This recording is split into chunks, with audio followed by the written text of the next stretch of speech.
ਬਾਣੀ ਗੁਰੂ ਗੁਰੂ ਹੈ ਬਾਣੀ, ਵਿੱਚ ਬਾਣੀ ਅੰਮ੍ਰਿਤ ਸਾਰੇ। ਗੁਰਬਾਣੀ ਕਹੈ ਸੇਵਕ ਜਨ ਮਾਨੈ, ਪਰਤਖ ਗੁਰੂ ਨਿਸਤਾਰੇ। ਗੁਰਬਾਣੀ ਕਹੈ ਸੇਵਕ ਜਨ ਮਾਨੈ, ਪਰਤਖ ਗੁਰੂ ਨਿਸਤਾਰੇ।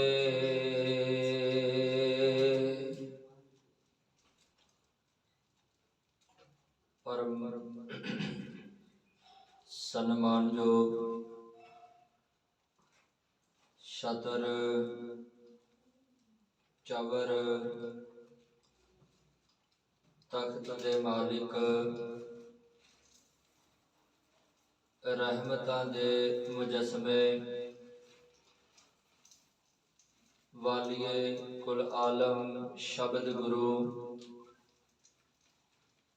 ਸ਼੍ਰੀ ਗੁਰੂ ਗ੍ਰੰਥ ਸਾਹਿਬ ਜੀ ਦੀ ਪਾਵਨ ਮੁਕੱਦਸ ਗੋਦ ਵਿੱਚ ਸੁਭਾਏਮਾਨ ਸਤ ਸੰਗੀ ਜਨੋ,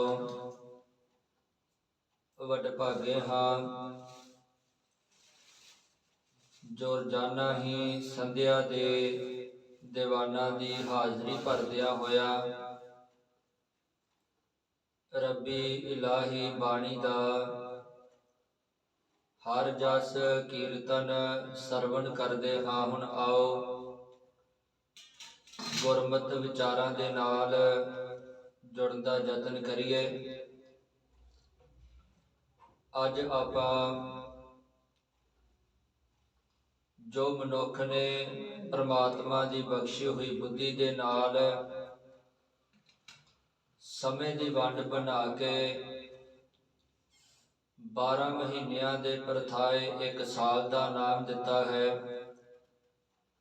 ਜਿਹਨੂੰ ਆਪਾਂ ਨਵਾਂ ਸਾਲ ਕਹਿੰਦੇ ਹਾਂ। ਉਸ ਸੰਬੰਧੀ ਆਪਾਂ ਵਿਚਾਰਾਂ ਕਰਨੀਆਂ ਹਨ ਕਿ ਅਸਲ ਵਿੱਚ ਇਹ ਨਵਾਂ ਸਾਲ ਹੈ ਕਿ ਦੁਨਿਆਵੀ ਪੱਖ ਤੋਂ, ਅਤੇ ਸਤਿਗੁਰੂ ਜੀ ਨੇ ਨਵਾਂ ਸਾਲ ਬਾਣੀ ਦੇ ਵਿੱਚ ਪਰਮਾਰਥ ਦੇ ਪੱਖ ਤੋਂ ਕਿਹਨੂੰ ਕਿਹਾ ਹੈ। ਇਸ ਸੰਬੰਧੀ ਆਪਾਂ ਵਿਚਾਰਾਂ ਕਰਨੀਆਂ ਹਨ। ਆਓ ਵਿਚਾਰ ਕਰਨ ਤੋਂ ਪਹਿਲਾਂ ਗੁਰਦੇਵ ਦੇ ਚਰਨਾਂ 'ਚ ਹਾਜ਼ਰੀ ਲਵਾਈਏ। ਆਖੋ ਵਾਹਿਗੁਰੂ ਜੀ ਕਾ ਖਾਲਸਾ, ਵਾਹਿਗੁਰੂ ਜੀ ਕੀ ਫਤਿਹ। ਅੱਜ ਆਪਾਂ ਇਸ ਸੰਬੰਧੀ ਵਿਚਾਰਾਂ ਕਰਨੀਆਂ ਹਨ, ਜਿਹਨੂੰ ਆਪਾਂ ਨਵਾਂ ਸਾਲ ਕਹਿੰਦੇ ਹਾਂ। ਅਸਲ ਵਿੱਚ ਨਵਾਂ ਸਾਲ ਹੈ ਕਿ ਤੇ ਗੁਰਮਤਿ ਨੇ ਨਵਾਂ ਸਾਲ ਕਿਹਨੂੰ ਮੰਨਿਆ ਹੈ, ਇਸ ਬਾਰੇ ਆਪਾਂ ਬਾਣੀ ਦੇ ਵਿੱਚੋਂ ਵੇਖਣਾ ਹੈ। ਕਿਉਂਕਿ ਬਾਣੀ ਦੇ ਵਿੱਚ ਹਰੇਕ ਚੀਜ਼ ਦਾ ਸਤਿਗੁਰੂ ਜੀ ਨੇ ਜਵਾਬ ਦਿੱਤਾ ਹੈ, ਤੇ ਉਹ ਜਵਾਬ ਮਨੁੱਖ ਦਾ ਤਸੱਲੀ ਬਖਸ਼ ਹੈ। ਕਿਉਂਕਿ ਉਸ ਜਵਾਬ ਦੇ ਉੱਤੇ ਤਰਕ ਨਹੀਂ ਕੀਤਾ ਜਾ ਸਕਦਾ ਤੇ ਨਾ ਹੀ ਮੁਨਕਰ ਹੋਇਆ ਜਾ ਸਕਦਾ ਹੈ। ਜਿਸ ਕਰਕੇ ਗੁਰੂ ਗ੍ਰੰਥ ਸਾਹਿਬ ਪਾਤਸ਼ਾਹ ਜੀ ਨੇ ਮਨੁੱਖ ਦੇ ਹਰੇਕ ਸਵਾਲ ਦਾ ਜਵਾਬ ਸਤਿਗੁਰੂ ਜੀ ਨੇ ਦੇ ਦਿੱਤਾ ਹੋਇਆ ਹੈ। ਨਵਾਂ ਸਾਲ ਜਿਹਨੂੰ ਆਪਾਂ ਅੱਜ ਤਕਰੀਬਨ ਸਾਰੀ ਦੁਨੀਆ ਦੇ ਵਿੱਚ ਮਨਾਇਆ ਜਾ ਰਿਹਾ ਹੈ, ਅਸਲ ਵਿੱਚ ਇਹ ਕੋਈ ਨਵਾਂ ਸਾਲ ਨਹੀਂ ਹੈ। ਮਨੁੱਖ ਨੇ ਸਮੇਂ ਅਨੁਸਾਰ ਸਮੇਂ ਦੀ ਵੰਡ ਕੀਤੀ ਹੈ। ਜਿਵੇਂ ਕਿ ਇੱਕ ਰਾਜਾ ਬਿਕਰਮ ਹੋਇਆ ਹੈ। ਰਾਜੇ ਬਿਕਰਮ ਨੇ ਆਪਣੇ ਨਾਮ ਤੋਂ ਆਪਣੇ ਰਾਜ ਵੇਲੇ ਬਿਕਰਮ ਨਾਮ ਦਾ ਕੈਲੰਡਰ ਜਿਹੜਾ ਸ਼ੁਰੂ ਕੀਤਾ ਸੀ, ਜਿਹਨੂੰ ਬਿਕਰਮੀ ਕੈਲੰਡਰ ਕਿਹਾ ਜਾਂਦਾ ਹੈ। ਇਸੇ ਤਰੀਕੇ ਨਾਲ ਹਜ਼ਰਤ ਈਸਾ ਜੀ ਜੋ ਈਸਾਈ ਧਰਮ ਦੇ ਪੈਗੰਬਰ ਹੋਏ ਹਨ, ਈਸਾਈ ਧਰਮ ਨੇ ਆਪਣੇ ਈਸਾ ਜੀ ਦੇ ਨਾਮ ਦੇ ਉੱਤੇ ਇੱਕ ਕੈਲੰਡਰ ਸ਼ੁਰੂ ਕੀਤਾ, ਜਿਹਨੂੰ ਹਜ਼ਰਤ ਈਸਾ ਨਾਮ ਦੇ ਨਾਲ ਜਾਂ ਈਸਵੀ ਕਰਕੇ ਆਪਾਂ ਕਹਿੰਦੇ ਹਾਂ, ਜੋ ਕਿ ਅੱਜ ਦੇ ਸਮੇਂ ਵਿੱਚ ਚੱਲ ਰਹੀ ਹੈ ਈਸਵੀ। ਜਿਵੇਂ ਕਿ ਆਪਾਂ ਸ਼ਬਦ ਵਰਤਦੇ ਹਾਂ ਕਿ ਗੁਰੂ ਨਾਨਕ ਪਾਤਸ਼ਾਹ ਜੀ ਦਾ ਪ੍ਰਕਾਸ਼ 1469 ਈਸਵੀ ਨੂੰ ਹੋਇਆ ਹੈ। ਇਸੇ ਤਰੀਕੇ ਨਾਲ ਆਪਾਂ ਦੂਜਾ ਸ਼ਬਦ ਵਰਤ ਦਿੰਦੇ ਹਾਂ ਕਿ ਇਹ ਜਿਹੜਾ ਗੁਰੂ ਸਾਹਿਬ ਜੀ ਦਾ ਪ੍ਰਕਾਸ਼ ਬਿਕਰਮੀ ਨੂੰ ਹੋਇਆ ਹੈ, ਕਿਉਂਕਿ ਬਿਕਰਮੀ ਹੈ ਜਿਹੜਾ ਉਹ ਪਹਿਲਾਂ ਹੋਇਆ ਹੈ ਤੇ ਈਸਾ ਜੀ ਦਾ ਜਿਹੜਾ ਜਨਮ ਹੈ ਉਹ ਬਾਅਦ ਵਿੱਚ ਹੋਇਆ ਹੈ। ਜਿਸ ਕਰਕੇ ਹਰ ਵਾਰੀ ਜਿਹੜੀ 57 ਘਟਾਉਣ ਦੇ ਨਾਲ ਈਸਵੀ ਜਿਹੜੀ ਨਿਕਲ ਜਾਂਦੀ ਹੈ। ਹੁਣ ਇਸੇ ਤਰੀਕੇ ਨਾਲ ਸਖਤ ਸਿੱਖ ਜਗਤ ਦੇ ਵਿੱਚ ਵੀ ਇੱਕ ਕੈਲੰਡਰ ਸ਼ੁਰੂ ਕੀਤਾ ਗਿਆ ਹੈ, ਜਿਹਨੂੰ ਆਪਾਂ ਨਾਨਕਸ਼ਾਹੀ ਕੈਲੰਡਰ ਕਹਿੰਦੇ ਹਾਂ। ਤੇ ਨਾਨਕਸ਼ਾਹੀ ਕੈਲੰਡਰ ਦੇ ਮੁਤਾਬਕ ਜੋ ਸਿੱਖ ਜਗਤ ਦਾ ਦੁਨਿਆਵੀ ਪੱਖ ਤੋਂ ਜਿਹੜਾ ਆਪਾਂ ਕਹਿੰਦੇ ਹਾਂ ਨਵਾਂ ਸਾਲ, ਉਹ ਚੇਤ ਮਹੀਨੇ ਤੋਂ ਆਰੰਭ ਹੁੰਦਾ ਹੈ, ਕਿਉਂਕਿ ਦੇਸੀ ਮਹੀਨਿਆਂ ਦੀ ਗਿਣਤੀ ਉਹ ਚੇਤ ਤੋਂ ਸ਼ੁਰੂ ਹੁੰਦੀ ਹੈ ਤੇ ਅੰਗਰੇਜ਼ੀ ਮਹੀਨਿਆਂ ਦੀ ਗਿਣਤੀ ਈਸਾ ਜੀ ਦੇ ਕੈਲੰਡਰ ਮੁਤਾਬਕ ਉਹ ਜਨਵਰੀ ਤੋਂ ਸ਼ੁਰੂ ਹੁੰਦੀ ਹੈ। ਹੁਣ ਜਨਵਰੀ ਤੋਂ ਉਹਨਾਂ ਦਾ ਜਿਹੜਾ 1 ਤਰੀਕ ਨੂੰ ਅੱਜ ਮਨਾਇਆ ਜਾ ਰਿਹਾ, ਅਸਲ ਵਿੱਚ ਕੀ ਹੈ? ਉਹਨਾਂ ਦੇ ਮੁਤਾਬਕ ਹਜ਼ਰਤ ਈਸਾ ਜੀ ਦਾ ਅੱਜ ਜਨਮ ਦਿਨ ਹੈ, ਜਿਹਨੂੰ ਉਹਨਾਂ ਨੇ 1 ਤਰੀਕ ਨੂੰ ਰੱਖਿਆ ਹੈ। ਤੇ 12 ਮਹੀਨਿਆਂ ਤੋਂ ਬਾਅਦ ਜਦੋਂ ਨਵਾਂ ਸਾਲ ਆਉਂਦਾ ਹੈ ਤਾਂ ਉਹ 1 ਤਰੀਕ ਨੂੰ ਜਾਂ 1 ਜਨਵਰੀ ਨੂੰ ਆਪਣੇ ਪੈਗੰਬਰ ਹਜ਼ਰਤ ਈਸਾ ਜੀ ਦਾ ਜਨਮ ਦਿਨ ਮਨਾਉਂਦੇ ਹਨ। ਈਸਾ ਜੀ ਦਾ ਜਨਮ ਦਿਨ ਮਨਾਉਂਦੇ ਹਨ ਠੀਕ ਉਸ ਤਰੀਕੇ ਨਾਲ ਜਿਵੇਂ ਆਪਾਂ ਸਿੱਖ ਜਗਤ ਦੇ ਵਿੱਚ ਆਪਣੇ ਗੁਰੂ ਸਾਹਿਬ ਪਾਤਸ਼ਾਹ ਜੀ ਦਾ ਪ੍ਰਕਾਸ਼ ਦਿਹਾੜਾ ਸਮੇਂ-ਸਮੇਂ ਸਿਰ ਮਨਾਉਂਦੇ ਹਾਂ। ਉਸੇ ਤਰੀਕੇ ਨਾਲ ਉਹਨਾਂ ਨੇ ਵੀ 1 ਤਰੀਕ ਮਿਤੀ ਹੋਈ ਹੈ ਕਿ ਹਰ ਸਾਲ 1 ਜਨਵਰੀ ਆਉਣ ਦੇ ਨਾਲ ਅਸੀਂ ਹਜ਼ਰਤ ਈਸਾ ਜੀ ਦਾ ਜਨਮ ਦਿਨ ਮਨਾਉਣਾ ਹੈ ਤੇ ਮਨਾਉਂਦੇ ਵੀ ਹਨ, ਉਹਨਾਂ ਨੂੰ ਮੁਬਾਰਕ ਹੈ। ਪਰ ਸਿੱਖ ਜਗਤ ਦਾ ਇਸ ਨਾਲ ਕੋਈ ਵੀ ਸੰਬੰਧ ਨਹੀਂ ਹੈ। ਕਿਉਂ ਨਹੀਂ ਸੰਬੰਧ? ਕਿਉਂਕਿ ਇਹ ਈਸਾ ਜੀ ਦਾ ਜਨਮ ਹੈ ਤੇ ਈਸਾਈ ਧਰਮ ਜਿਹੜੇ ਮਨਾਉਂਦਾ ਹੈ ਤੇ ਗੁਰੂ ਨਾਨਕ ਪਾਤਸ਼ਾਹ ਜੀ ਉਹਨਾਂ ਦਾ ਜਿਹੜਾ ਫਲਸਫਾ ਹੈ ਉਹਨਾਂ ਨੂੰ ਬਿਲਕੁਲ ਵੱਖਰਾ ਹੈ। ਜਿਸ ਕਰਕੇ ਗੁਰੂ ਸਾਹਿਬ ਜੀ ਨੇ ਇੱਕ ਬਚਨ ਕਿਹਾ ਹੈ ਬਾਣੀ ਵਿੱਚ, ਕਿਉਂਕਿ ਮੈਂ ਤਰਕ ਨਹੀਂ ਕਰਾਂਗਾ ਕਿਸੇ ਧਰਮ ਤੇ, ਸਾਰਿਆਂ ਨੂੰ ਸਾਰਿਆਂ ਦੇ ਧਰਮ ਮੁਬਾਰਕ, ਪੈਗੰਬਰ ਮੁਬਾਰਕ, ਪਰ ਗੁਰੂ ਗ੍ਰੰਥ ਸਾਹਿਬ ਜੀ ਤੇ ਭਰੋਸਾ ਰੱਖਣ ਵਾਲਿਓ ਉਹਨਾਂ ਨੂੰ ਇਸ ਗੱਲ ਤੋਂ ਜਾਣਕਾਰੀ ਹੋਣੀ ਚਾਹੀਦੀ ਹੈ ਕਿ ਜੋ ਦੂਜਿਆਂ ਧਰਮਾਂ ਦੀ ਵਿਚਾਰਧਾਰਾ ਹੈ ਤੇ ਜੋ ਗੁਰੂ ਨਾਨਕ ਪਾਤਸ਼ਾਹ ਜੀ ਦੀ ਵਿਚਾਰਧਾਰਾ ਉਹਦੇ ਵਿੱਚ ਜ਼ਮੀਨ ਅਸਮਾਨ ਦਾ ਫਰਕ ਹੈ। ਜਿਸ ਕਰਕੇ ਗੁਰੂ ਸਾਹਿਬ ਜੀ ਦਾ ਜਿਹੜਾ ਫਲਸਫਾ ਉਹ ਵੱਖਰਾ ਹੈ ਤੇ ਦੂਜੇ ਧਰਮਾਂ ਦਾ ਜਿਹੜੀ ਵਿਚਾਰਧਾਰਾ ਜਾਂ ਫਲਸਫਾ ਉਹ ਵੱਖਰਾ ਹੈ।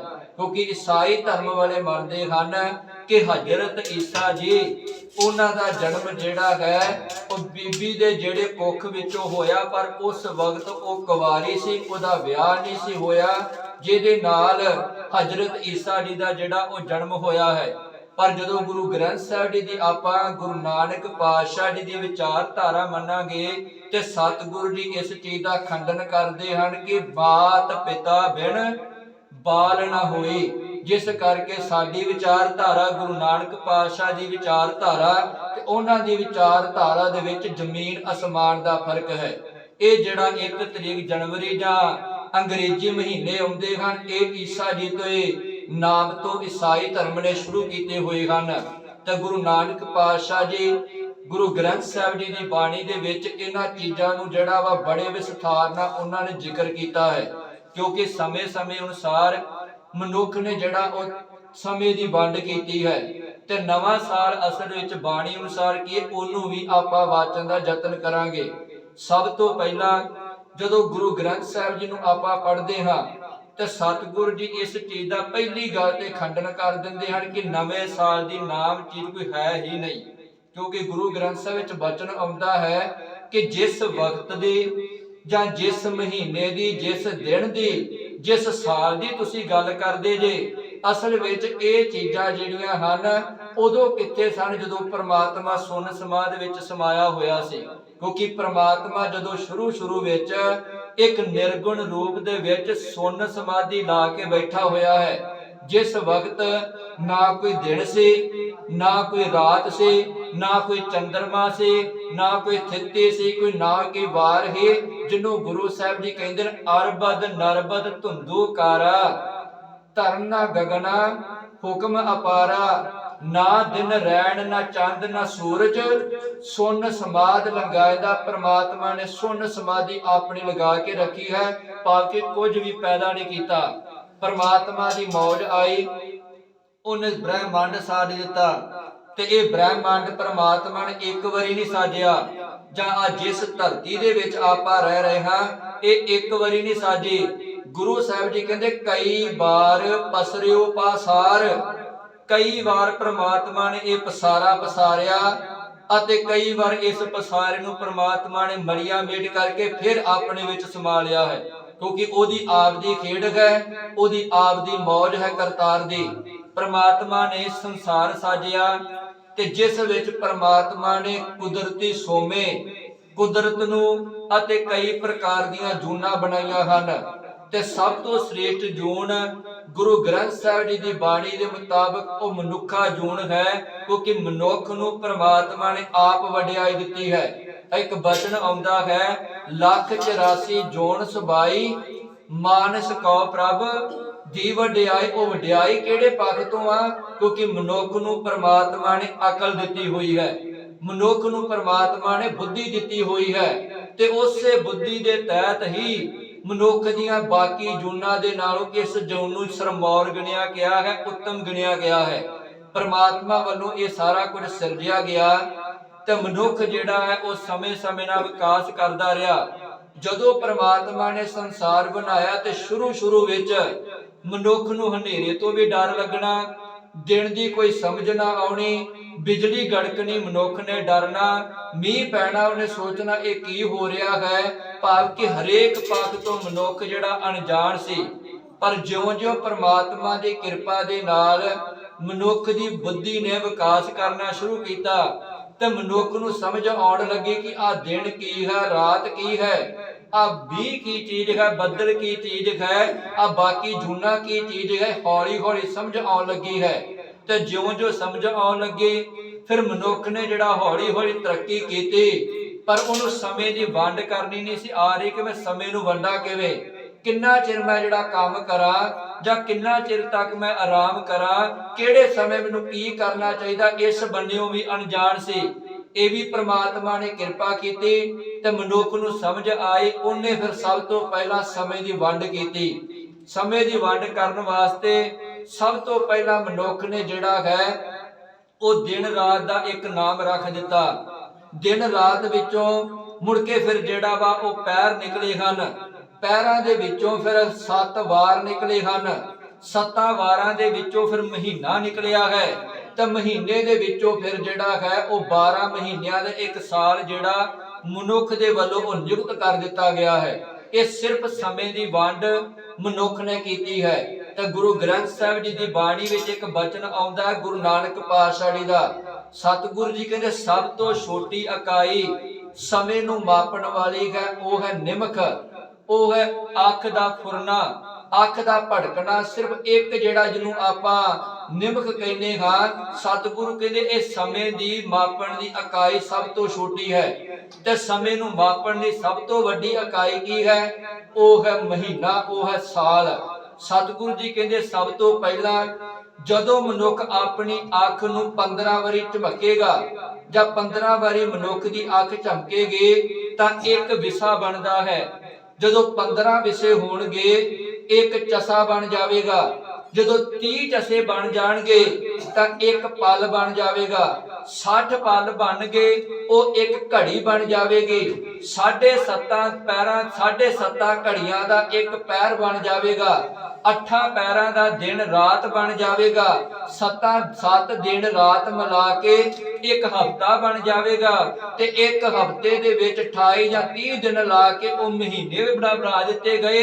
ਤੇ ਮਹੀਨਿਆਂ ਨੂੰ ਜਿਹੜਾ ਉਹ ਗਿਣਤੀ ਦੇ ਦਿੱਤੀ ਕਿ 12 ਮਹੀਨੇ ਹਨ। ਇਹ ਬਾਹਰੀ ਤੌਰ ਤੇ ਮਨੁੱਖ ਨੇ ਵਿਕਾਸ ਕੀਤਾ ਤੇ ਸਮੇਂ ਦੀ ਵੰਡ ਕਰਕੇ ਆਪਣਾ ਜੀਵਨ ਦਾ ਨਿਰਵਾਹ ਚਲਾਉਣ ਲੱਗਾ, ਜਿਹਨੂੰ ਸਤਿਗੁਰੂ ਜੀ ਬਾਣੀ ਵਿੱਚ ਕਹਿੰਦੇ ਹਨ ਵਿਸੋਏ ਝਸਿਆ ਘੜੀਆਂ ਪਹਰਾ ਥਿਤੀ ਵਾਰੀ ਮਾ ਹੋਵਾ। ਸਤਿਗੁਰੂ ਜੀ ਕਹਿੰਦੇ ਇਹ ਮਨੁੱਖ ਨੇ ਸਮੇਂ ਦੀ ਵੰਡ ਕੀਤੀ ਹੈ ਤੇ ਗੁਰੂ ਗ੍ਰੰਥ ਸਾਹਿਬ ਨੇ ਕਿਰਪਾ ਕੀਤੀ, ਕਿਉਂਕਿ ਜੋ ਕੁਝ ਸੰਸਾਰ ਦੇ ਵਿੱਚ ਮਨੁੱਖ ਨੇ ਪ੍ਰਚਲਿਤ ਕੀਤਾ, ਸਤਿਗੁਰੂ ਜੀ ਨੇ ਉਹਨਾਂ ਨੂੰ ਲੈ ਕੇ ਸਰਲੇਖ ਲੈ ਕੇ ਬਾਣੀ ਰਚ ਦਿੱਤੀ ਤੇ ਬਾਣੀ ਦੇ ਰਾਹੀਂ ਮਨੁੱਖ ਨੂੰ ਜਿਹੜਾ ਅੰਦਰ ਦਾ ਜੀਵਨ ਦੇ ਦਿੱਤਾ। ਹਾਲਾਂਕਿ ਇਹ ਜਿਹੜੀਆਂ ਪੱਖ ਹਨ ਬਾਹਰੀ ਤੌਰ ਤੇ ਮਨੁੱਖ ਨੇ ਮਿੱਥੇ ਹਨ। ਮਨੁੱਖ ਨੇ ਸਮੇਂ ਦੀ ਵੰਡ ਕੀਤੀ ਹੈ 12 ਮਹੀਨਿਆਂ ਦੀ ਜਾਂ 7 ਦਿਨਾਂ ਦੀ, ਦਿਨ ਰਾਤ ਦੀ, 8 ਪਹਿਰਾਂ ਦੀ। ਤੇ ਗੁਰੂ ਗ੍ਰੰਥ ਸਾਹਿਬ ਜੀ ਨੇ ਕਿਰਪਾ ਇਹ ਕੀਤੀ ਕਿ ਸਭ ਤੋਂ ਪਹਿਲਾਂ ਮਨੁੱਖ ਨੇ ਜੋ ਬਣਾਇਆ ਹੈ ਉਹ ਬਣਾਇਆ ਹੈ ਚਸਾ, ਦਿਵਖ, ਅੱਖ ਦਾ ਫੁਰਨਾ। ਸਤਿਗੁਰੂ ਜੀ ਕਹਿੰਦੇ ਜਿੰਨਾ ਚਿਰ ਤੂੰ ਅੱਖ ਦਾ ਫੁਰਨਾ ਭੁੱਲਦਾ ਵਾ, ਅਸਲ ਵਿੱਚ ਤੇਰਾ ਜੀਵਨ ਬਦਲ ਜਾਵੇਗਾ ਜੇ ਉਸ ਅੱਖ ਦੇ ਫੁਰਨੇ ਦੇ ਨਾਲ ਤੂੰ ਪ੍ਰਮਾਤਮਾ ਦਾ ਨਾਮ ਚੇਤਾ ਕਰੇਗਾ। ਬਾਕੀ ਸਭ ਤੋਂ ਕੀ ਛੋਟੀ ਇਕਾਈ ਨਿਮਖ, ਤੇ ਬਾਣੀ ਦੇ ਵਿੱਚ ਉਹਦੇ ਵਾਸਤੇ ਸ਼ਬਦ ਵਰਤਿਆ ਹੈ ਦਮ, ਜਿਹਨੂੰ ਸਤਿਗੁਰੂ ਜੀ ਕਹਿੰਦੇ ਦਮ ਦਮ ਸਦਾ ਸੰਭਾਲਦਾ। ਇੱਕ ਇੱਕ ਅੱਖ ਦੇ ਫੁਰਨੇ ਦੇ ਨਾਲ, ਬਾਕੀ ਇੱਕ ਇੱਕ ਸਵਾਸ ਦੇ ਨਾਲ ਜੇ ਤੂੰ ਪ੍ਰਮਾਤਮਾ ਦਾ ਨਾਮ ਜਪੇਗਾ ਤੇ ਸਤਿਗੁਰੂ ਕਹਿੰਦੇ ਤੇਰਾ ਅੱਖ ਦਾ ਝਮਕਣਾ ਹੈ ਜਿਹੜਾ ਉਹ ਸਫਲਾ ਹੋਵੇਗਾ। ਇਸੇ ਤਰੀਕੇ ਨਾਲ ਜਦੋਂ ਦਿਨ ਰਾਤ ਦੀ ਗੱਲ ਆਈ ਤੇ ਗੁਰੂ ਸਾਹਿਬ ਜੀ ਨੇ ਦਿਨ ਰਾਤ ਦੇ ਸਰਲੇਖ ਹੇਠ ਬਾਣੀ ਰਚੀ ਹੈ ਤੇ ਸਤਿਗੁਰੂ ਕਹਿੰਦੇ ਹਨ ਤੂੰ ਬਾਹਰੀ ਤੌਰ ਤੇ ਦਿਨ ਰਾਤ ਬਣਾਏ ਹਨ, ਪਰ ਆਪਣੇ ਅੰਦਰ ਝਾਤੀ ਮਾਰ ਕੇ ਵੇਖ, ਉੱਥੇ ਸਿਰਫ ਰਾਤ ਹੀ ਰਾਤ ਹੈ, ਉੱਥੇ ਦਿਨ ਦਾ ਕੋਈ ਵੀ ਜਿਹੜਾ ਚੰਨ ਮਨਾਰਾ ਨਹੀਂ ਹੈ। ਜਿਸ ਕਰਕੇ ਉੱਥੇ ਚਾਨਣ ਹੋਣਾ ਵੀ ਬਹੁਤ ਜ਼ਰੂਰੀ ਹੈ। ਤੇ ਸਤਿਗੁਰੂ ਨੇ ਦਿਨ ਰਾਤ ਦੇ ਸਰਲੇਖ ਹੇਠ ਮਨੁੱਖ ਨੂੰ ਅੰਦਰ ਦਾ ਚਾਨਣ ਦੇ ਦਿੱਤਾ, ਭਾਵ ਕਿ ਦਿਨ ਦਿੱਤਾ। ਸੇਵੀ ਸਤ ਸਾਹਿਬ ਆਪਣਾ ਹਰ ਸਿਮਰੀ ਦਿਨ ਸਭ ਰੈਣ, ਆਪ ਤਿਆਗ ਸਰਨੀ ਪਵਾ, ਬੋਲਾ ਬੋਲੀ ਮੀਠੇ ਬੈਣ, ਜਨਮ ਜਨਮ ਕਾ ਵਿਛੜਿਆ ਹਰ ਮੇਲੋ ਸੱਜਣ ਸੈਣ। ਇਹ ਦਿਨ ਰਾਤ ਦੇ ਸਰਲੇਖ ਸਤਿਗੁਰੂ ਨੇ ਬਾਣੀ ਰਚ ਦਿੱਤੀ। ਅੱਗੇ ਫਿਰ ਦਿਨ ਰਾਤ ਵਿੱਚ 8 ਪਹਿਰ ਹਨ, 4 ਪਹਿਰ ਦਿਨ ਦੇ, 4 ਪਹਿਰ ਰਾਤ ਦੇ। ਤੇ ਸਤਿਗੁਰੂ ਨੇ ਪਹਿਰਾਂ ਦੇ ਸਰਲੇਖ ਹੇਠ ਬਾਣੀ ਰਚ ਦਿੱਤੀ। ਪਹਿਲੇ ਪਹਿਰੇ ਰਹਿਣ ਕੇ ਵਣਜਾਰਿਆ ਮਿੱਤਰਾ, ਹੁਕਮ ਪਿਆ ਗਰਭਾਸ। ਸਤਿਗੁਰੂ ਕਹਿੰਦੇ ਪ੍ਰਮਾਤਮਾ ਨੇ ਪਹਿਲੇ ਪੈਰ ਦੇ ਵਿੱਚ ਤੈਨੂੰ ਮਾਂ ਦੇ ਪੇਟ ਵਿੱਚ ਜਿਹੜਾ ਤੇਰਾ ਆਕਾਰ ਬਣਾਇਆ ਹੈ, ਕਿਉਂਕਿ ਸਰਲੇਖ ਬਾਹਰਲੇ ਹਨ, ਮਨੁੱਖ ਦੇ ਵੱਲੋਂ ਜੋ ਵੰਡ ਕੀਤੀ ਹੋਈ ਹੈ, ਪਰ ਗੱਲ ਸਤਿਗੁਰੂ ਜੀ ਅੰਦਰ ਦੀ ਹੀ ਕਰਨਗੇ। ਇਸੇ ਤਰੀਕੇ ਨਾਲ ਫਿਰ ਜਿਹੜਾ ਮਨੁੱਖ ਨੇ ਉਹ ਪੈਰਾਂ ਤੋਂ 7 ਦਿਨ ਬਣਾਏ ਹਨ, ਜਿਹਨੂੰ ਸੋਮਵਾਰ, ਮੰਗਲਵਾਰ, ਬੁੱਧ, ਵੀਰ, ਸ਼ੁੱਕਰ, ਸ਼ਨੀ ਕਹਿੰਦੇ, ਐਤ ਕਹਿੰਦੇ ਹਾਂ। ਤੇ ਈਸਾਈ ਧਰਮ ਦੇ ਮੁਤਾਬਕ ਪਹਿਲਾ ਦਿਨ ਉਹ ਸੋਮਵਾਰ ਦਾ ਮੰਨਦੇ ਹਨ, ਪਰ ਗੁਰੂ ਗ੍ਰੰਥ ਸਾਹਿਬ ਪਾਤਸ਼ਾਹ ਪਹਿਲਾ ਦਿਨ ਐਤਵਾਰ ਦਾ ਮੰਨਦੇ ਹਨ। ਆਦਿਤਵਾਰ ਆਦਿ ਪੁਰਖ ਹੈ ਸੋਈ, ਆਦਿ ਤੋਂ ਭਾਵ ਕਿ ਐਤਵਾਰ। ਸਤਿਗੁਰੂ ਕਹਿੰਦੇ ਹਨ ਐਤਵਾਰ ਜਿਹੜਾ ਹੈ ਉਹ ਆਦਿ ਪੁਰਖ ਪ੍ਰਮਾਤਮਾ ਜਿਨੇ ਸਾਰਾ ਕੁਝ ਸਿਰਜਿਆ ਹੋਇਆ ਵਾ, ਉਹਨੂੰ ਜਿਹੜਾ ਵਾ ਇਹਨਾਂ ਹਫ਼ਤਿਆਂ ਦੇ ਦਿਨਾਂ ਵਿੱਚ ਯਾਦ ਕਰ, ਕਿਉਂਕਿ ਮਨੁੱਖ ਨੇ ਜੋ ਦਿਨ ਮਿੱਥੇ ਹਨ ਉਹਨਾਂ ਵਿੱਚ ਨਾਲ ਮਨੁੱਖ ਨੇ ਕਰਮਕਾਂਡ ਵੀ ਮਿੱਥੇ ਹਨ। ਮੰਗਲਵਾਰ ਸਿਰ ਨਹੀਂ ਨਹਾਉਣਾ, ਸ਼ਨੀਵਾਰ ਸਿਰ ਨਹੀਂ ਨਹਾਉਣਾ, ਵੀਰਵਾਰ ਫਲਾਣੀ ਜਗ੍ਹਾ ਤੇ ਤੇਲ ਪਾਉਣਾ ਹੈ। ਤੇ ਸਤਿਗੁਰੂ ਨੇ ਇਹਨਾਂ ਸਾਰੀਆਂ ਚੀਜ਼ਾਂ ਦਾ ਖੰਡਨ ਕਰਕੇ 7 ਵਾਰ ਦੇ ਸਰਲੇਖ ਹੇਠ ਬਾਣੀ ਰਚੀ ਤੇ ਮਨੁੱਖ ਨੂੰ ਅੰਦਰ ਦਾ ਉਪਦੇਸ਼ ਦੇ ਦਿੱਤਾ। ਫਿਰ ਸਤਿਗੁਰੂ ਜੀ ਨੇ ਗੱਲ ਕੀਤੀ ਮਹੀਨਿਆਂ ਦੀ। 12 ਮਹੀਨੇ ਜੋ ਕਿ ਸਮਾਂ ਮਾਪਣ ਦੀ ਸਭ ਤੋਂ ਵੱਡੀ ਇਕਾਈ ਹੈ। 12 ਮਹੀਨੇ ਉਹ ਜਿਹੜੇ ਹਨ ਰਚੇ ਹਨ, ਤੇ ਗੁਰੂ ਨਾਨਕ ਪਾਤਸ਼ਾਹ ਜੀ ਤੋਂ ਪਹਿਲਾਂ ਕਈ ਵਿਦਵਾਨਾਂ ਨੇ 12 ਮਾਹ ਦੇ ਜਿਹੜੇ ਸਰਲੇਖ ਹੇਠ ਕਵਿਤਾ ਲਿਖੀਆਂ ਹੋਈਆਂ ਹਨ, ਕਈ ਵਿਦਵਾਨਾਂ ਨੇ ਲਿਖੀਆਂ ਹੋਈਆਂ ਹਨ। ਤੇ ਗੁਰੂ ਗ੍ਰੰਥ ਸਾਹਿਬ ਪਾਤਸ਼ਾਹ ਜੀ ਵਿੱਚ 2 12 ਮਾਹ ਹਨ। 10ਵੇਂ ਗ੍ਰੰਥ ਦੀ ਬਾਣੀ ਵਿੱਚ ਗੁਰੂ ਗੋਬਿੰਦ ਸਿੰਘ ਪਾਤਸ਼ਾਹ ਜੀ ਨੇ ਬਾਣੀ ਲਿਖੀ ਹੋਈ ਹੈ 12 ਮਾਹ ਦੀ। ਤੇ 1120 ਤੋਂ 1440 ਦੇ ਈਸਵੀ ਦੇ ਵਿੱਚ ਇੱਕ ਸੁਲੇਮਾਨ ਹੋਇਆ ਹੈ ਕਵੀ, ਉਹਨੇ ਵੀ ਜਿਹੜਾ 12 ਮਾਹ ਦੇ ਸਰਲੇਖ ਹੇਠ ਆਪਣੀ ਰਚਨਾ ਲਿਖੀ ਹੋਈ ਹੈ। ਭਾਵ ਕਿ 12 ਮਹੀਨੇ ਇਹ ਗੁਰੂ ਨਾਨਕ ਪਾਤਸ਼ਾਹ ਪਹਿਲਾਂ ਮਿੱਥੇ ਹੋਏ ਹਨ, ਪਰ ਸਤਿਗੁਰੂ ਜੀ ਨੇ ਕਿਰਪਾ ਇਹ ਕੀਤੀ 12 ਮਹੀਨਿਆਂ ਨੂੰ ਲੈ ਕੇ 12 ਮਾਹ ਦਾ ਸਰਲੇਖ ਲਿਖ ਕੇ ਉਹਦੇ ਵਿੱਚ ਮਨੁੱਖ ਨੂੰ ਰੂਹਾਨੀਅਤ ਬਖਸ਼ ਦਿੱਤੀ ਕਿ ਤੂੰ ਅਸਲ ਵਿੱਚ ਇਹਨਾਂ ਮਹੀਨਿਆਂ ਵਿੱਚ ਇਸ ਤਰੀਕੇ ਨਾਲ ਕਮਾਈ ਕਰੇਗਾ ਤੇ ਤੇਰੇ 12 ਦੇ 12 ਮਹੀਨੇ ਸਫਲ ਹੋ ਜਾਣਗੇ। ਸਤਿਗੁਰੂ ਜੀ ਨੇ ਜੋ ਮਨੁੱਖ ਨੇ ਸਮੇਂ ਦੀ ਵੰਡ ਕੀਤੀ ਉਹਨਾਂ ਸਰਲੇਖਾਂ ਨੂੰ ਲੈ ਕੇ ਬਾਣੀ ਰਚ ਕੇ ਤੇ ਮਨੁੱਖ ਦੀ ਝੋਲੀ ਵਿੱਚ ਪਾ ਦਿੱਤੇ।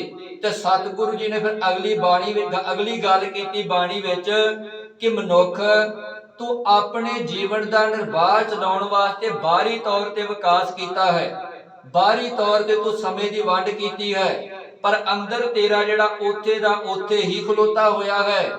ਜਿੱਥੇ ਤੂੰ ਜਿਹੜਾ ਵਾ ਭੜਕ ਰਿਹਾ ਸੀ, ਜਿਹਨੂੰ ਬਾਣੀ ਵਿੱਚ ਕਿਹਾ ਹੈ ਜਨਮ ਜਨਮ ਕੀ ਇਸ ਮਨ ਕੋ ਮਲ ਲਾਗੀ, ਕਾਲਾ ਹੋਆ ਸੁਆ ਖਨਲੀ ਧੋਤੀ ਉਜਲੀ ਨਾ ਹੋਵਈ, ਜੇ ਸੋ ਧੋਵਣ ਪਾ। ਬਾਹਰੀ ਤੌਰ ਤੇ ਮਨੁੱਖ ਨੇ ਸਮੇਂ ਦੀ ਵੰਡ ਕਰਕੇ ਦਿਨ ਰਾਤ ਵੀ ਤਰੱਕੀ ਕੀਤੀ, ਅੱਠਾਂ ਪੈਰਾਂ 'ਚ ਵੀ ਤਰੱਕੀ ਕੀਤੀ, ਮਹੀਨਿਆਂ 'ਚ ਵੀ ਤਰੱਕੀ ਕੀਤੀ ਤੇ ਸਾਲ ਸਾਲ ਪਿਛੋਂ ਤਰੱਕੀ ਕਰਦਾ ਆ ਰਿਹਾ ਹੈ। ਸਤਿਗੁਰੂ ਜੀ ਕਹਿੰਦੇ ਜਿਉਂ-ਜਿਉਂ ਬਾਹਰੀ ਤੌਰ ਤੇ ਸਮਾਂ ਆਪਣੀ ਰਫ਼ਤਾਰ ਨਾਲ ਚੱਲ ਰਿਹਾ ਹੈ, ਤਿਉਂ-ਤਿਉਂ ਬਾਹਰੀ ਤੌਰ ਤੇ ਮਨੁੱਖ ਤਰੱਕੀ ਤੇ ਤਰੱਕੀ ਕਰਦਾ ਆ ਰਿਹਾ ਹੈ। ਤੇ ਇਸ ਤਰੀਕੇ ਨਾਲ ਮਨੁੱਖ ਦਾ ਸਰੀਰ ਵੀ ਵੱਧ ਰਿਹਾ, ਇਹਦੇ ਵਿੱਚ ਕੋਈ ਸ਼ੱਕ ਨਹੀਂ। ਪਰ ਸਤਿਗੁਰੂ ਜੀ ਕਹਿੰਦੇ ਹਨ ਪਰ ਜਿਹੜੀ ਵਿਚਾਰਧਾਰਾ ਹੈ ਉਹ ਮਨੁੱਖ ਦੀ ਉੱਥੇ ਦੇ ਉੱਥੇ ਖਲੋਤੀ ਹੋਈ ਹੈ। ਉਹ ਵਿਚਾਰਧਾਰਾ ਸਤਿਗੁਰੂ ਜੀ ਕਹਿੰਦੇ ਬਦਲਣ ਵਾਸਤੇ ਨਾ ਮਨੁੱਖ ਨੇ ਯਤਨ ਕੀਤਾ, ਨਾ ਕੋਈ ਉਪਰਾਲਾ ਕੀਤਾ, ਤੇ ਸਿਰਫ ਬਾਹਰੀ ਤੌਰ ਦੇ ਸਮੇਂ ਦੀ ਵੰਡ ਕਰਕੇ 12 ਮਹੀਨੇ ਸਮਾਪਤ ਹੋਣ ਤੇ ਸਾਲ ਮਨਾਉਣ ਲੱਗ ਪੈਂਦਾ ਹੈ। ਮਹੀਨੇ ਦੇ 30 ਦਿਨ ਖਤਮ ਹੋਣ ਤੇ ਮਹੀਨਾ ਮਨਾਉਣ ਲੱਗ ਪੈਂਦਾ ਹੈ।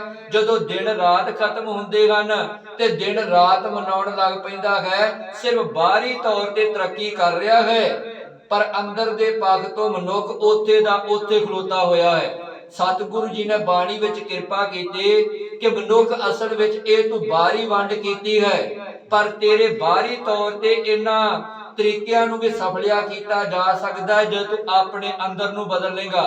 ਤੇ ਪਰ ਉਹਦੇ ਵਾਸਤੇ ਸਤਿਗੁਰੂ ਜੀ ਨੇ ਇੱਕ ਬਚਨ ਕਿਹਾ ਹੈ ਕਿ ਮਨੁੱਖ ਜਿਹੜਾ ਤੂੰ ਨਵਾਂ ਸਾਲ ਮਨਾ ਰਿਹਾ ਵਾ, ਤੇਰਾ ਅੰਦਰ ਦਾ ਜਿਹੜਾ ਉੱਥੇ ਦੇ ਉੱਥੇ ਖਲੋਤਾ, ਜਿਹੜੇ ਪਾਪ ਤੂੰ ਪਹਿਲਾਂ ਕਰ ਰਿਹਾ ਸੀ ਉਹ ਅੱਜ ਨਵੇਂ ਸਾਲ 'ਚ ਵੀ ਕਰ ਰਿਹਾ ਵਾ, ਜਿਹੜੇ ਕਰਮ ਕਾਂਡ ਤੂੰ ਕੱਲ ਕਰ ਰਿਹਾ ਸੀ ਉਹ ਅੱਜ ਵੀ ਕਰ ਰਿਹਾ ਵਾ, ਜਿਹੜੇ ਵਹਿਮਾਂ ਭਰਮਾਂ ਤੂੰ ਕੱਲ ਫਸਿਆ ਸੀ ਉਹਨਾਂ ਵਹਿਮਾਂ ਭਰਮਾਂ ਅੱਜ ਵੀ ਫਸਿਆ ਵਾ, ਤੇ ਜਿਹੜੇ ਵਿਕਾਰਾਂ ਵਿੱਚ ਕੱਲ ਫਸਿਆ ਸੀ ਉਹਨਾਂ ਵਿਕਾਰਾਂ ਦੀ ਤ੍ਰਿਸ਼ਨਾ ਨੂੰ ਤੂੰ ਹੋਰ ਵਧਾ ਕੇ ਉਹਨਾਂ ਵਿੱਚ ਗਰਕ ਹੋ ਰਿਹਾ ਵਾ। ਤੇ ਉਹਦੇ ਵਾਸਤੇ ਤੂੰ ਕਹਿ ਰਿਹਾ ਕਿ ਮੈਂ ਬਾਹਰੀ ਤੌਰ ਤੇ ਬੜੀ ਤਰੱਕੀ ਕਰ ਲਈ। ਤੇ ਸਤਿਗੁਰੂ ਕਹਿੰਦੇ ਅੰਦਰ ਦੇ ਸਾਲ ਤੇ ਖਲੋਤਾ ਹੋਇਆ ਵਾ, ਤੇ ਅੰਦਰ ਦੇ ਸਾਲ ਤੇ ਨਾ ਤੂੰ ਦਿਨ ਰਾਤ ਮਨਾ ਸਕਿਆ, ਨਾ ਤੂੰ ਮਹੀਨਾ ਮਨਾ ਸਕਿਆ, ਨਾ ਤੂੰ ਸਾਲ ਹੀ ਮਨਾ ਸਕਿਆ, ਤੇ ਨਾ ਹੀ ਤੂੰ ਜਿਹੜਾ ਪੈਰ ਮਨਾ ਸਕਿਆ। ਅੰਦਰ ਦੇ ਪੱਖ ਤੋਂ ਤੂੰ ਜਿਹੜਾ ਵਾ ਬਹੁਤ ਉੱਥੇ ਦਾ ਉੱਥੇ ਪਿਛੜਿਆ ਹੋਇਆ ਹੀ ਆ। ਬਾਹਰੀ ਤੌਰ ਤੇ ਤੂੰ ਵਿਕਾਸ ਕੀਤਾ ਹੈ। ਜਿਵੇਂ ਇੱਕ ਬਚਨ ਆਉਂਦਾ ਸਤਿਗੁਰੂ ਜੀ ਦੀ ਬਾਣੀ ਵਿੱਚ, ਸਤਿਗੁਰੂ ਜੀ ਕਹਿੰਦੇ ਨਵਾਂ ਸਾਲ ਬਣਾ ਰਿਹਾ ਵਾ, ਪਰ ਕੀ ਫਾਇਦਾ, ਮਨ ਤੇਰਾ ਉਸੇ ਤਰੀਕੇ ਨਾਲ ਗੰਦਗੀ ਦੇ ਵਿੱਚ ਭਿੱਜਾ ਹੋਇਆ ਹੈ। ਉਹ ਗੰਦਗੀ ਦਾ ਜ਼ਿਕਰ ਕੀਤਾ ਸਤਿਗੁਰੂ ਨੇ ਬਾਣੀ 'ਚ। ਭਗਤ ਪਰਮਾਨੰਦ ਜੀ ਦਾ ਇੱਕ ਬਚਨ ਆਉਂਦਾ ਹੈ, ਤੈ ਨਰ ਕਿਆ ਪ੍ਰਾਣ ਸੁਨ ਕੀਨਾ, ਅਨ ਪਾਵਨੀ ਭਗਤ ਨਹੀਂ ਉਪਜੀ, ਭੂਖੇ ਦਾਨ ਨਾ ਦੇਨਾ, ਕਾਮ ਨਾ ਬਿਸਰਿਓ ਕ੍ਰੋਧ ਨਾ ਬਿਸਰਿਓ, ਲੋਭ ਨਾ ਛੁਟਿਓ ਦੇਵਾ, ਪਰ ਨਿੰਦਾ ਮੁਖ ਤੇ ਨਹੀਂ ਛੋਟੇ, ਨਫਲ ਭਈ ਸਭ ਸੇਵਾ, ਬਾਟ ਪਾਰ ਕਰ ਮੂਸ ਬਰਾਨੇ, ਪੇਟ ਭਰੇ ਅਪਰਾਧੇ। ਸਤਿਗੁਰੂ ਜੀ ਕਹਿੰਦੇ ਬਾਹਰੀ ਤੌਰ ਤੇ ਤੂੰ ਧਰਮ ਗ੍ਰੰਥ ਪੜ੍ਹ ਲਏ ਹਨ, ਧਾਰਮਿਕ ਸਥਾਨਾਂ ਤੇ ਜਾ ਰਿਹਾ ਵਾ, ਸਮੇਂ ਦੀ ਵੰਡ ਵੀ ਕਰ ਲਈ ਹੈ, ਪਰ ਤੇਰੇ ਅੰਦਰ ਜਿਹੜੀ ਹੈ ਉਹ ਈਰਖਾ ਉਸੇ ਤਰੀਕੇ ਨਾਲ ਟਿਕੀ ਹੋਈ ਹੈ, ਕਾਮ ਤੇਰੇ ਅੰਦਰ ਉਸੇ ਤਰੀਕੇ ਨਾਲ ਪ੍ਰਫੁੱਲਤ ਹੈ, ਕ੍ਰੋਧ ਤੇਰੇ ਅੰਦਰ ਉਸੇ ਤਰੀਕੇ ਨਾਲ ਛਾਲਾ ਮਾਰ ਰਿਹਾ ਹੈ, ਮਾਇਆ ਦੇ ਮੋਹ ਵਿੱਚ ਫਸ ਕੇ ਤ੍ਰਿਸ਼ਨਾ ਨੂੰ ਵਧਾਇਆ ਹੋਇਆ ਵਾ, ਲਾਲਚ ਤੇਰਾ ਦਿਨੋਂ ਦਿਨ ਵੱਧ ਰਿਹਾ ਵਾ, ਕਿਸੇ ਤੇ ਤੈਨੂੰ ਦਇਆ ਨਹੀਂ ਆ ਰਹੀ। ਤੇ ਸਤਿਗੁਰੂ ਕਹਿੰਦੇ ਸੇਵਾ ਤੇ ਬੜੀ ਕਰ ਰਿਹਾ ਵਾ, ਪਰ ਨਿੰਦਿਆ ਜਿਹੜਾ ਕਰ ਕਰਕੇ ਉਸ ਸੇਵਾ ਨੂੰ ਵੀ ਮਲਿਆ ਮੇਟ ਕਰੀ ਜਾ ਰਿਹਾ ਵਾ, ਤੇ ਫਿਰ ਤੇਰਾ ਬਾਹਰੀ ਤੌਰ ਤੇ ਮਨਾਇਆ ਹੋਇਆ ਨਵਾਂ ਸਾਲ ਦਾ ਕੀ ਫਾਇਦਾ ਹੈ। ਬਾਹਰੀ ਤੌਰ ਤੇ ਤੂੰ ਮਨਾ ਲਿਆ, ਪਰ ਅੰਦਰ ਦੇ ਪੱਖ ਤੋਂ ਸਤਿਗੁਰੂ ਕਹਿੰਦੇ ਕਦੋਂ ਮਨਾਵੇਂਗਾ, ਅੰਦਰ ਦੇ ਪੱਖ ਤੋਂ ਤੂੰ ਪੁਰਾਣੇ ਦਾ ਪੁਰਾਣਾ ਹੀ ਆ। ਕਿਹੜਾ ਪੁਰਾਣਾ? ਸਤਿਗੁਰੂ ਜੀ ਕਹਿੰਦੇ ਜਿਹੜਾ ਪਿਛਲੀਆਂ ਜੂਨਾਂ ਵਿੱਚ ਭੜਕ ਰਿਹਾ ਸਾ, ਬਸ ਉਹ ਪੁਰਾਣਾਪਨ ਤੂੰ ਅੰਦਰ ਅੱਜ ਵੀ ਸਾਂਭ ਕੇ ਰੱਖਿਆ ਹੈ, ਕਿਉਂਕਿ ਦਿਨ ਤੇ ਜਿਹੜਾ ਸਮਾਂ ਹੈ ਉਹ ਬਦਲ ਰਿਹਾ ਹੈ, ਸਮੇਂ ਦੀ ਰਫ਼ਤਾਰ ਦੇ ਨਾਲ ਤੇ ਬਦਲਦਾ ਰਹਿਣਾ ਹੈ। ਮਨੁੱਖ ਦਾ ਵਿਕਾਸ ਵੀ ਹੋ ਰਿਹਾ ਹੈ, ਪਰ ਮਨੁੱਖ ਦਾ ਵਿਕਾਸ ਸਰੀਰ ਕਰਕੇ ਹੋ ਰਿਹਾ ਹੈ, ਆਤਮਾ ਕਰਕੇ ਮਨੁੱਖ ਦਾ ਵਿਕਾਸ ਉੱਥੇ ਦਾ ਉੱਥੇ ਹੀ ਰੁਕਿਆ ਹੋਇਆ ਹੈ। ਜਿਹਨੂੰ ਗੁਰੂ ਤੇਗ ਬਹਾਦਰ ਪਾਤਸ਼ਾਹ ਕਹਿੰਦੇ ਹਨ, ਮਨ ਰੇ ਕੌਣ ਕੁਮਤ ਤੈ ਲੀਨੀ, ਪਰ ਦਾਰਾ ਨਿੰਦਿਆ ਰਸ ਰਚਿਓ। ਰਾਮ ਭਗਤ ਨੇ ਕਹਿੰਦੇ ਰਾਮ ਦੀ ਭਗਤੀ ਤੇ ਕੀਤੀ ਨਹੀਂ, ਤੇ ਕਹਿੰਦੇ ਬਾਹਰੀ ਤੌਰ ਤੇ ਤੂੰ ਵਿਕਾਸ ਤੇ ਵਿਕਾਸ ਕਰ ਰਿਹਾ ਵਾ, ਅੰਦਰ ਦੇ ਪੱਖ ਤੋਂ ਤੇਰਾ ਵਿਕਾਸ ਕੋਈ ਨਹੀਂ ਹੋ ਰਿਹਾ, ਅੰਦਰ ਦੇ ਪੱਖ ਤੋਂ ਤੂੰ ਨਵਾਂ ਸਾਲ ਨਹੀਂ ਬਣਾ ਪਾ ਰਿਹਾ। ਤੇ ਸਤਿਗੁਰੂ ਕਹਿੰਦੇ ਹਨ ਫਿਰ ਬਾਹਰੀ ਤੌਰ ਤੇ ਮਨਾਏ ਹੋਏ ਨਵੇਂ ਸਾਲ ਦਾ ਵੀ ਤੇਰਾ ਕੋਈ ਲਾਭ ਨਹੀਂ ਹੈ। ਬਾਹਰੀ ਪੱਖ ਤੋਂ ਤੂੰ ਜਿਹੜਾ ਵਾ ਉਹ ਸਾਲ ਤੇ ਸਾਲ ਮਨਾ ਰਿਹਾ ਵਾ, ਇਹ ਸਿਰਫ ਤੂੰ ਸਮੇਂ ਦੀ ਵੰਡ ਕੀਤੀ ਸੀ, ਪਰ ਉਹਨੂੰ ਤੂੰ ਤਿਉਹਾਰ ਦੇ ਨਾਲ ਜੋੜ ਕੇ ਬੈਠ ਗਿਆ। ਤੇ ਸਤਿਗੁਰੂ ਕਹਿੰਦੇ ਜਿੱਥੇ ਵਿਕਾਸ ਕਰਨ ਦੀ ਲੋੜ ਸੀ ਉਹਦੇ ਵੱਲ ਤੇਰਾ ਰੱਤਾ ਜਿੰਨਾ ਧਿਆਨ ਨਹੀਂ ਹੈ, ਜਿਸ ਕਰਕੇ ਤੂੰ ਜੇ ਨਵਾਂ ਸਾਲ ਬਾਹਰੀ ਪੱਖ ਤੇ ਮਨਾਉਣਾ ਵਾ, ਫਿਰ ਅੰਦਰ ਦੇ ਪੱਖ ਤੋਂ ਵੀ ਆਪਣੇ ਵਿਚਾਰ ਧਾਰਾ ਨੂੰ ਨਵਿਆਂ ਕਰ ਲੈ। ਜਿਹਦੇ ਨਾਲ ਈਰਖਾ ਕਰ ਰਿਹਾ ਵਾ ਉਹਦੇ ਨਾਲ ਈਰਖਾ ਕਰਨੀ ਛੱਡ ਦੇ, ਜਿਹਦੀਆਂ ਚੁਗਲੀਆਂ ਕਰ ਰਿਹਾ ਵਾ ਉਹਦੀਆਂ ਚੁਗਲੀਆਂ ਕਰਨੀਆਂ ਛੱਡ ਦੇ, ਜਿਨ੍ਹਾਂ ਤੂੰ ਵੈਰ ਕਮਾਉਣ ਦੀਆਂ ਭਾਵਨਾਵਾਂ ਅੰਦਰ ਪ੍ਰਗਟ ਕਰ ਰਿਹਾ ਵਾ, ਜਾਂ ਚੋਰੀ ਕਰਨ ਦੀਆਂ, ਡਾਕੇ ਮਾਰਨ ਦੀਆਂ ਸਾਜ਼ਿਸ਼ਾਂ ਅੰਦਰ ਰਚ ਰਿਹਾ ਵਾ, ਸਤਿਗੁਰੂ ਕਹਿੰਦੇ ਉਹਨਾਂ ਨੂੰ ਛੱਡ ਦੇ। ਕਿਉਂਕਿ ਭਾਈ ਗੁਰਦਾਸ ਜੀ ਦਾ ਇੱਕ ਬਚਨ ਕਿਹਾ ਵਾ, ਘੜੇ ਦੇ ਵਿੱਚ ਜੋ ਕੁਝ ਪਾਵਾਂਗੇ ਘੜੇ ਵਿੱਚੋਂ ਉਹ ਪ੍ਰਗਟ ਹੋਵੇਗਾ। ਤਾਂ ਮਨੁੱਖ ਦਾ ਸਰੀਰ ਇੱਕ ਘੜਾ ਹੈ, ਤੇ ਜੋ ਕੁਝ ਮਨੁੱਖ ਦੇ ਅੰਦਰ ਹੈ ਉਹ ਹੀ ਜਿਹੜਾ ਵਾ ਸਮੇਂ ਸਮੇਂ ਅਨੁਸਾਰ ਪ੍ਰਗਟ ਹੋਵੇਗਾ। ਉਹ ਦਿਨ ਰਾਤ ਵੀ ਪ੍ਰਗਟ ਹੋ ਸਕਦਾ ਹੈ, ਉਹ ਅੱਠਾਂ ਪੈਰਾਂ 'ਚ ਵੀ ਪ੍ਰਗਟ ਹੋ ਸਕਦਾ ਹੈ, ਤੇ ਉਹ ਸਾਲ ਪਿੱਛੋਂ ਵੀ ਪ੍ਰਗਟ ਹੋ ਸਕਦਾ ਜਿਹੜਾ ਮਨੁੱਖ ਨੇ ਮਿਥਿਆ ਹੋਇਆ ਹੈ। ਜਿਸ ਕਾਰਨ ਗੁਰੂ ਸਾਹਿਬ ਜੀ ਕਹਿੰਦੇ ਹਨ ਕਿ ਅਸਲ ਵਿੱਚ ਤੇਰਾ ਨਵਾਂ ਸਾਲ ਉਹ ਹੈ ਜਦੋਂ ਤੇਰੀ ਵਿਚਾਰਧਾਰਾ ਅੰਦਰ ਦੀ ਬਦਲ ਜਾਵੇਗੀ। ਤੇਰੇ ਵਾਸਤੇ ਆ ਨਵਾਂ ਸਾਲ ਹੈ, ਤੇ ਜਿਹੜਾ ਤੂੰ ਨਵਾਂ ਸਾਲ ਸਮੇਂ ਦੀ ਵੰਡ ਕਰਕੇ ਬਣਾਇਆ ਵਾ, ਇਹ ਸਿਰਫ ਤੇਰੇ ਜੀਵਨ ਦਾ ਨਿਰਵਾਹ ਵਾਸਤੇ ਤੂੰ ਬਣਾਇਆ ਹੈ, ਇਹ ਕੋਈ ਤੇਰਾ ਨਵਾਂ ਸਾਲ ਨਹੀਂ। ਨਵਾਂ ਸਾਲ ਤੇਰੇ ਵਾਸਤੇ ਉਦੋਂ ਹੋ ਜਾਵੇਗਾ ਜਦੋਂ ਤੇਰਾ ਮਨ ਸ਼ਾਂਤ ਹੋ ਜਾਵੇਗਾ, ਮਨ ਤੇਰਾ ਜਿਹੜਾ ਟਿਕ ਜਾਵੇਗਾ, ਤੇ ਮਨ ਕਰਮ ਕਾਂਡਾਂ ਨੂੰ ਛੱਡ ਕੇ ਤੇ ਜਿਹੜੇ ਤੂੰ ਵਹਿਮਾਂ ਭਰਮਾਂ ਵਿੱਚ ਫਸ ਕੇ ਜੀਵਨ ਬਰਬਾਦ ਅੱਜ ਤੋਂ 10 ਸਾਲ ਪਹਿਲਾਂ ਕਰ ਰਿਹਾ ਸਾਂ, ਉਹ ਅੱਜ ਨਵੇਂ ਸਾਲ ਦੇ ਪੱਖ ਤੋਂ ਫਿਰ ਕਰ ਰਿਹਾ ਵਾ। ਤੇ ਸਤਿਗੁਰੂ ਕਹਿੰਦੇ ਇਹ ਕੋਈ ਤੇਰਾ ਨਵਾਂ ਸਾਲ ਨਹੀਂ ਹੋਇਆ। ਨਵਾਂ ਸਾਲ ਤੇਰਾ ਉਦੋਂ ਹੋਵੇਗਾ ਜਦੋਂ ਜਿਹੜੇ 10 ਸਾਲ ਪਹਿਲਾਂ ਮਾੜੇ ਕੰਮ ਕੀਤੇ ਹਨ ਉਹਨਾਂ ਕੰਮਾਂ ਨੂੰ ਤਿਆਗਦਿਆਂ ਹੋਇਆ ਆਪਣੇ ਅੰਦਰ ਨਵਾਂ ਵਿਕਾਸ ਕਰ ਲਵੇਗਾ। ਤੇ ਨਵਾਂ ਵਿਕਾਸ ਕੀ ਹੈ? ਬਿਸਰ ਗਈ ਸਭ ਤਾਤ ਪਰਾਈ, ਜਬ ਤੇ ਸਾਧ ਸੰਗਤ ਮੈਂ ਪਾਏ। ਕਹਿੰਦੇ ਜਦੋਂ ਤਾਤ ਪਰਾਈ ਈਰਖਾ ਦਵੈਸ਼ ਬਿਸਰ ਗਈ, ਕਹਿੰਦੇ ਉਦੋਂ ਸਮਝ ਲਈ ਕਿ ਤੇਰੇ ਅੰਦਰ ਨਵਾਂ ਸਾਲ ਆ ਗਿਆ ਹੈ। ਤੇ ਸਤਿਗੁਰੂ ਜੀ ਦੀ ਬਾਣੀ ਨੇ ਜਿਹੜਾ ਨਵਾਂ ਸਾਲ ਹੈ ਉਹ 12 ਮਹੀਨਿਆਂ ਦਾ ਨਹੀਂ ਮਿਥਿਆ। ਨਵਾਂ ਸਾਲ ਸਤਿਗੁਰੂ ਜੀ ਨੇ ਇੱਕ ਸਾਲ ਦਾ ਮਿਥਿਆ ਹੋਇਆ ਹੈ ਕਿ ਤੇਰਾ ਨਵਾਂ ਸਾਲ ਸਿਰਫ ਇੱਕ ਸਾਲ ਦਾ ਹੈ। ਕਿਉਂਕਿ ਮਨੁੱਖ ਦੀ ਜ਼ਿੰਦਗੀ ਉਹ ਜਿਹੜੀ ਸਾਲਾਂ ਪ੍ਰਤੀ ਨਹੀਂ ਹੈ, ਮਨੁੱਖ ਦੀ ਜ਼ਿੰਦਗੀ ਸਿਰਫ ਇੱਕ ਸਾਹ ਦੀ ਹੈ। ਸਾਹ ਆ ਰਿਹਾ ਹੈ ਤਾਂ ਮਨੁੱਖ ਦਾ ਸਰੀਰ ਵਿਕਾਸ ਕਰਦਾ ਕਰਦਾ 70 ਸਾਲ ਤੱਕ ਦੁਨਿਆਵੀ ਪੱਖ ਤੇ ਪਹੁੰਚ ਜਾਵੇਗਾ। ਪਰ ਜੇ ਸਾਹ ਨਹੀਂ ਆ ਰਿਹਾ ਤਾਂ ਮਨੁੱਖ ਦਾ ਜਿਹੜਾ ਸਰੀਰ ਹੈ ਉਹ ਜਨਮ ਲੈਂਦਿਆਂ ਖਤਮ ਹੋ ਜਾਵੇਗਾ। ਭਾਵ ਕਿ ਆ ਸਤਿਗੁਰੂ ਜੀ ਨੇ ਸਾਨੂੰ ਨਵਾਂ ਸਾਲ ਦਿੱਤਾ ਹੈ ਕਿ ਜੇ ਨਵਾਂ ਸਾਲ ਮਨਾਉਣਾ ਹੈ, ਜਿਹੜਾ ਤੈਨੂੰ ਸਵਾਸ ਮਿਲ ਰਿਹਾ ਹੈ ਉਸ ਸਵਾਸ ਨੂੰ ਲੇਖੇ ਦੇ ਵਿੱਚ ਲਾ, ਤੇ ਲੇਖੇ ਦੇ ਵਿੱਚ ਲਾ ਕੇ ਅੰਦਰ ਆਪਣੇ ਵਿਕਾਸ ਲਿਆ।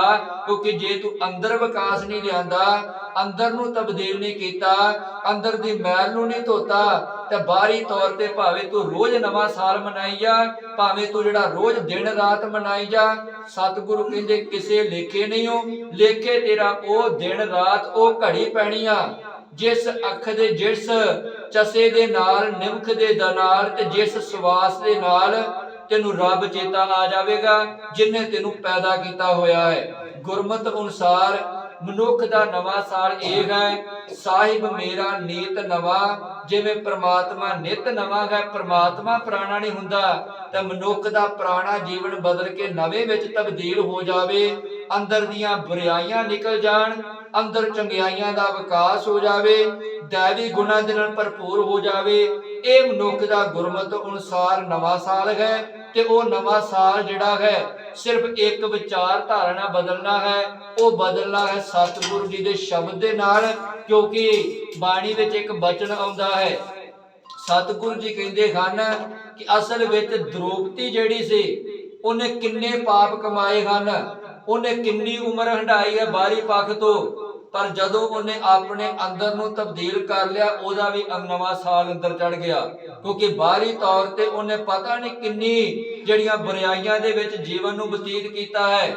ਇਸੇ ਤਰੀਕੇ ਨਾਲ ਅਜਾਮਲ ਪਾਪੀ ਨਿਮਖ ਜਾਣੇ, ਇੱਕ ਨਿਮਖ ਇੱਕ ਸਾਹ ਦੇ ਨਾਲ ਉਹਨੇ ਆਪਣਾ ਜੀਵਨ ਬਦਲ ਲਿਆ।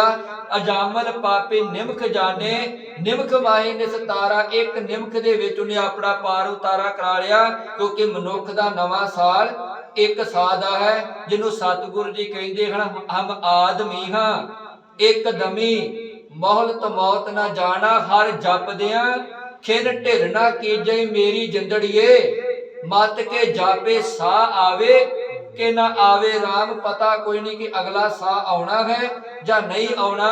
ਸਤਿਗੁਰੂ ਕਹਿੰਦੇ ਬਾਹਰੀ ਤੌਰ ਤੇ ਸਮੇਂ ਦੀ ਵੰਡ ਕਰਕੇ ਤੂੰ ਸਾਲ ਪਿੱਛੋਂ ਮਹੀਨੇ ਪਿੱਛੋਂ ਜਿਹੜਾ ਮਨਾਈ ਜਾ ਰਿਹਾ ਵਾ, ਇਹ ਤੈਨੂੰ ਜਿਹੜਾ ਵਾ ਸਿਰਫ ਸਮੇਂ ਦੀ ਵੰਡ ਕਰਕੇ ਤੂੰ ਜਿਹੜਾ ਇਹਨਾਂ ਚੀਜ਼ਾਂ ਨੂੰ ਜਿਹੜਾ ਮਨਾ ਰਿਹਾ ਵਾ। ਪਰ ਅਸਲ ਵਿੱਚ ਨਵਾਂ ਸਾਲ ਤੇਰਾ ਉਦੋਂ ਆਵੇਗਾ ਜਦੋਂ ਤੇਰਾ ਜੀਵਨ ਬਦਲ ਜਾਵੇਗਾ, ਜਦੋਂ ਤੇਰਾ ਮਨ ਸਾਫ਼ ਹੋ ਜਾਵੇਗਾ, ਜਦੋਂ ਤੇਰਾ ਮਨ ਟਿਕ ਜਾਵੇਗਾ ਤੇ ਟਿਕ ਕੇ ਜਿਹੜਾ ਰੱਬ ਦੇ ਨਾਮ ਦੇ ਵਿੱਚ ਜੁੜ ਜਾਵੇਗਾ। ਉਦੋਂ ਤੇਰੇ ਵਾਸਤੇ ਨਵਾਂ ਦਿਨ ਹੈ, ਨਵਾਂ ਸਾਲ ਹੈ, ਨਵਾਂ ਮਹੀਨਾ ਹੈ। ਤੇ ਉਹ ਮਨੁੱਖ ਨੂੰ ਜਿਹੜਾ ਵਾ ਇੱਕ ਸਵਾਸ ਦੇ ਨਾਲ ਆਪਣੇ ਅੰਦਰ ਨੂੰ ਬਦਲਣਾ ਪਵੇਗਾ। ਜੇ ਨਵਾਂ ਸਾਲ ਅੰਦਰ ਲਿਆਉਣਾ ਹੈ, ਨਵਾਂ ਜੀਵਨ ਅੰਦਰ ਲਿਆਉਣਾ ਹੈ, ਇਹ ਸਤਿਗੁਰੂ ਜੀ ਨੇ ਸਾਨੂੰ ਵਿਚਾਰਧਾਰਾ ਗੁਰੂ ਗ੍ਰੰਥ ਸਾਹਿਬ ਜੀ ਦੀ ਬਾਣੀ ਵਿੱਚ ਦਿੱਤੀ ਹੈ। ਤੇ ਜਿਹੜਾ ਦੁਨਿਆਵੀ ਪੱਖ ਤੋਂ ਅੱਜ ਨਵਾਂ ਸਾਲ ਹੈ, ਇਹਦੇ ਨਾਲ ਸਿੱਖ ਜਗਤ ਦਾ ਕੋਈ ਵੀ ਨਾਤਾ ਨਹੀਂ। ਇਹ ਈਸਾਈ ਧਰਮ ਦਾ ਬਣਾਇਆ ਹੋਇਆ ਇੱਕ ਕੈਲੰਡਰ ਹੈ। ਉਹਨਾਂ ਨੇ ਇਹ ਜਿਹੜਾ ਸਮੇਂ ਦੀ ਵੰਡ ਕਰਕੇ 1 ਤਰੀਕ ਨੂੰ ਹਜ਼ਰਤ ਈਸਾ ਜੀ ਦਾ ਜਨਮ ਦਿਨ ਮਨਾਉਂਦੇ ਹਨ। ਤੇ ਦੁਨਿਆਵੀ ਪੱਖ ਤੋਂ ਵੇਖਿਆ ਜਾਵੇ ਤੇ ਦੇਸੀ ਮਹੀਨਿਆਂ ਦੇ ਪ੍ਰਥਾਏ ਨਾਨਕਸ਼ਾਹੀ ਕੈਲੰਡਰ ਮੁਤਾਬਕ 1 ਚੇਤ ਨੂੰ ਜਿਹੜਾ ਹੈ ਉਹ ਸਿੱਖਾਂ ਦੀ ਵੰਡ ਮੁਤਾਬਕ ਜਿਹੜਾ ਨਵਾਂ ਮਹੀਨਾ ਜਾਂ ਨਵਾਂ ਸਾਲ ਦੁਨਿਆਵੀ ਪੱਖ ਤੋਂ ਆਰੰਭ ਹੋਣਾ ਹੈ। ਤੇ ਉਹਦੇ ਵਾਸਤੇ ਵੀ ਸਤਿਗੁਰੂ ਜੀ ਨੇ ਸਮੇਂ-ਸਮੇਂ ਸਰ ਮਹੀਨਿਆਂ ਦੇ ਬਾਣੀ ਰਚ ਕੇ ਤੇ ਸਤਿਗੁਰੂ ਨੇ ਅੰਦਰ ਨੂੰ ਬਦਲਣ ਦੀ ਜਿਹੜੀ ਉਹ ਵਿਚਾਰਧਾਰਾ ਦਿੱਤੀ ਹੈ, ਜਿਹਦੇ ਨਾਲ ਮਨੁੱਖ ਦਾ ਜਨਮ ਸਫਲਾ ਹੋਣਾ ਹੈ। ਸਤਿਗੁਰੂ ਜੀ ਕਿਰਪਾ ਕਰਨ ਉਹ ਇੱਕ ਸਵਾਸ ਦੇ ਨਾਲ ਆਪਾਂ ਵੀ ਅੰਦਰ ਆਪਣੀ ਵਿਚਾਰਧਾਰਾ ਬਦਲ ਕੇ ਨਵਾਂ ਸਾਲ ਅੰਦਰ ਚੜਾਈਏ, ਨਵਾਂ ਦਿਨ ਅੰਦਰ ਚੜਾਈਏ, ਨਵਾਂ ਮਹੀਨਾ ਅੰਦਰ ਚੜਾਈਏ, ਤਾਂ ਜੋ ਅੰਦਰ ਵਿਕਾਸ ਹੋ ਕੇ ਸਾਡਾ ਜਨਮ ਸਫਲਾ ਹੋ ਸਕੇ। ਸਤਿਗੁਰੂ ਜੀ ਕਿਰਪਾ ਕਰਨ। ਤੇ ਬਾਹਰੀ ਤੌਰ ਤੇ ਇਹ ਕੇਵਲ ਤੇ ਕੇਵਲ ਸਮੇਂ ਦੀ ਵੰਡ ਹੈ, ਕਿਉਂਕਿ ਕੋਈ ਨਵਾਂ ਸਾਲ ਦੁਨਿਆਵੀ ਪੱਖ ਤੋਂ ਹੈ ਨਹੀਂ। ਸਤਿਗੁਰੂ ਜੀ ਕਹਿੰਦੇ ਜੇ ਹੁੰਦਾ ਤੇ ਅਸਲ ਵਿੱਚ ਫਿਰ ਪ੍ਰਮਾਤਮਾ ਨੇ ਦੱਸ ਦੇਣਾ ਸੀ ਕਿ ਜਦੋਂ ਪ੍ਰਮਾਤਮਾ ਨੇ ਸ੍ਰਿਸ਼ਟੀ ਰਚੀ ਉਹ ਇਸ ਦਿਨ ਰਚੀ ਹੈ ਜਾਂ ਇਸ ਸਾਲ ਰਚੀ ਹੈ, ਇਸ ਸਮੇਂ ਰਚੀ ਹੈ। ਇਹਦੇ ਬਾਰੇ ਸਤਿਗੁਰੂ ਨੇ ਬਾਣੀ ਵਿੱਚ ਕਿਤੇ ਨਹੀਂ ਕਿਹਾ, ਕਿਉਂਕਿ ਸਤਿਗੁਰੂ ਜੀ ਦਾ ਇੱਕ ਬਚਨ ਆਉਂਦਾ ਹੈ, ਜੋਗੀ ਜੁਗਤ ਨਾ ਜਾਣੇ ਅੰਧ। ਜੋਗੀਆਂ ਨੇ ਵੀ ਇਸ ਚੀਜ਼ ਨੂੰ ਵਾਚਣ ਦਾ ਯਤਨ ਕੀਤਾ ਕਿ ਪ੍ਰਮਾਤਮਾ ਨੇ ਕਦੋਂ ਸ੍ਰਿਸ਼ਟੀ ਸਾਜੀ, ਪਰ ਜੋਗੀ ਵੀ ਜਿਹੜਾ ਉਹ ਦੱਸ ਨਹੀਂ ਸਕੇ।